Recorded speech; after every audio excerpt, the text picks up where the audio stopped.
Hello mga palangga! Ito na naman ang iyong Mami Caridad from Negros at welcome sa aking mini vlog. Halina't samahan niyo ako sa aking mga munting kwento dito sa aming tahanan. Ito nga mga palangga ay project sa school na gawa ng apo ko.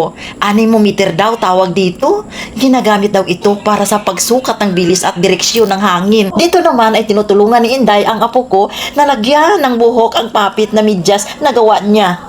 At yan nga, ang dilaw na yarn ang ginamit para gawing buhok. Tuwang-tuwa nga ang apo ko dyan. Habang nilalaro ang papit, ipapasa daw niya ito sa school niya kinabukasan. Ito naman ang dalawang gulong ang napagdiskitahan ko mga palangga.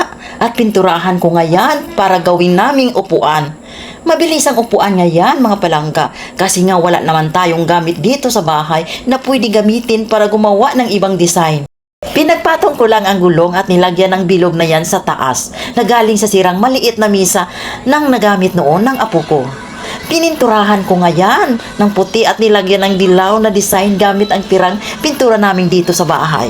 Maikwento ko lang mga palangga na hindi nga ako masyadong nakapag mini vlog ng nakaraang araw kasi nagkasakit ang dalawa kong apo at kami ay nagpa-check up sa doktor. Uso talaga ang ubo at sipon ngayon at mahirap pa at tinamaan ng lagnat. Mabuti na lang gumagaling na ang dalawa kong apo. Kayo ingat dyan mga palangga, lalo na sa panahon ngayon. Mahirap magkasakit at ang mahal-mahal ng mga gamot. At ito nga mga palangga ang ating instant upuan galing sa lumang gulong namin. Maayos at kahit papaano maganda ng tingnan. Yung nakapato nga sa taas mga palangga ay lagyan ko na lang ng wallpaper sa susunod para mag-complement naman ang kulay niya sa baba. Dito naman mga palangga ay hiniwa ko nga ang hinarbis naming ampalaya. Marami na rin kasing mga bunga. Siyempre mga palangga, gigisahin lang natin ito at lagyan ng itlog.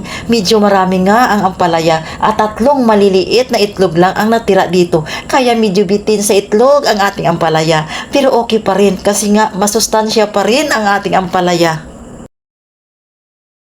Ayan nga at kumakain na ng ampalaya ang aking apo. Pinipilit ko nga yan kasi ayaw niya talaga ng ampalaya. Pinipilit niya lang ang itlog dyan mga palangga.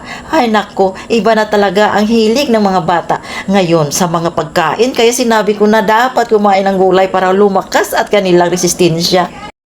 Yan lang naman ang ganap dito sa aming bahay mga palangga. Hanggang dito na lang. Huwag kalimutang i-like at i-share ang ating video. Lagi nating tandaan na ang malusog na katawan ay isang kayamanan. Sa susunod ulit mga palangga at iyon lang, salamat!